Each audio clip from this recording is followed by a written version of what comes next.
Ողջույն իմ շատ սիրելի YouTube-յան հետևորդներ, այսօր միասին կպատրաստենք ձմերուկի չիր, իսկ թե ինչպես ենք պատրաստելու, մնացեք ինձ հետ, որպեսզի ամբողջ ընթացքին տեղյակ լինեք։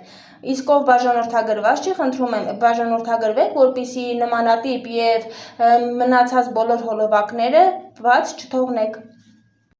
Սիրելիներս, այսպես ձմերուկի վրայի կանաչ կեղևները հեռացնում ենք ամբողջությամբ, որպեսզի կանաչ կեղևը չմնա, որից հետո արդեն բաժանելու ենք համապատասխան չափերի։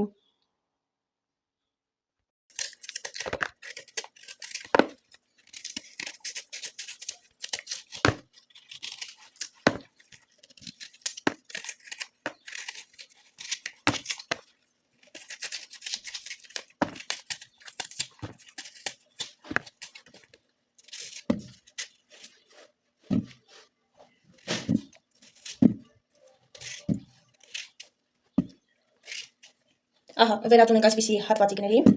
մնացածն են արագ կեղևազրկեմ։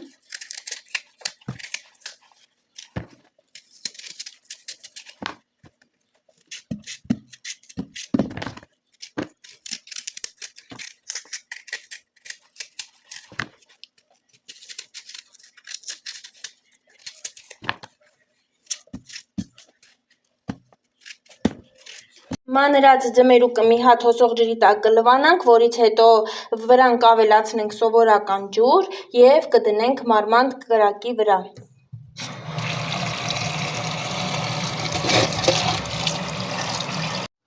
Ձմերուկները խաշելու ենք սովորական ջրի մեջ եռացող, մոտավորապես 4-ից 5 րոպե խաշում ենք սովորական ջրով, ինչի համար, որպեսզի շաքարով ջրի մեջ երկար չեփենք, շաքարը չպնդանա, չծորի, հետո ջրերը չշաքարակալվեն, չորանալուց հետո, այդ իսկ պատճառով նախապես մի փոքր խաշում ենք, որպեսզի այն փափկի, որ շաքարի մեջ եփելու կարիք երկար չլինի։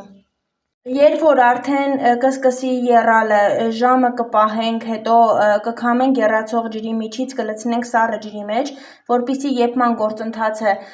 կանգնի եւ այն շատ չփափկի, որից հետո մի փոքր մոտավորապես աչքաչափով շաքարավազ կցանենք զանգվածի վրա եւ մեկ թեյի բաժակ մոտավորապես 200 մլ ջուր կավելացնենք ու կդնենք մարմանդ կրակի վրա, կեփենք եւս մոտավորապես 5 րոպե։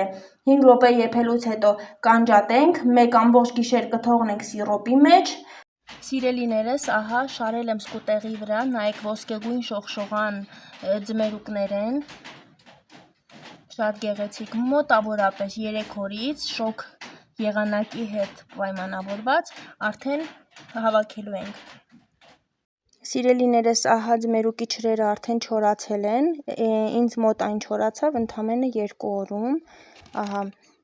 ես այս ջրերը հավաքելու եմ եւ սառցախցիկում սառեցնեմ։ Սիրելի հետևորդներ, ահա այսպես տեղափոխում ենք պոլիէթիլենային զիպ տոպրակների մեջ եւ սառեցնում ենք։ Եթե ունեք վակուումային ապարատ, կարող եք վակուումով էլ սառեցնել, պահուստավորելու համար ավելի հարմար կլինի։ Խնդրում եմ, ով որ չի բաժանորդագրվել, ալիքից բաժանորդագրվեք, որպեսզի նմանատիպ գեղեցիկ հոլովակները բաց չթողնեք։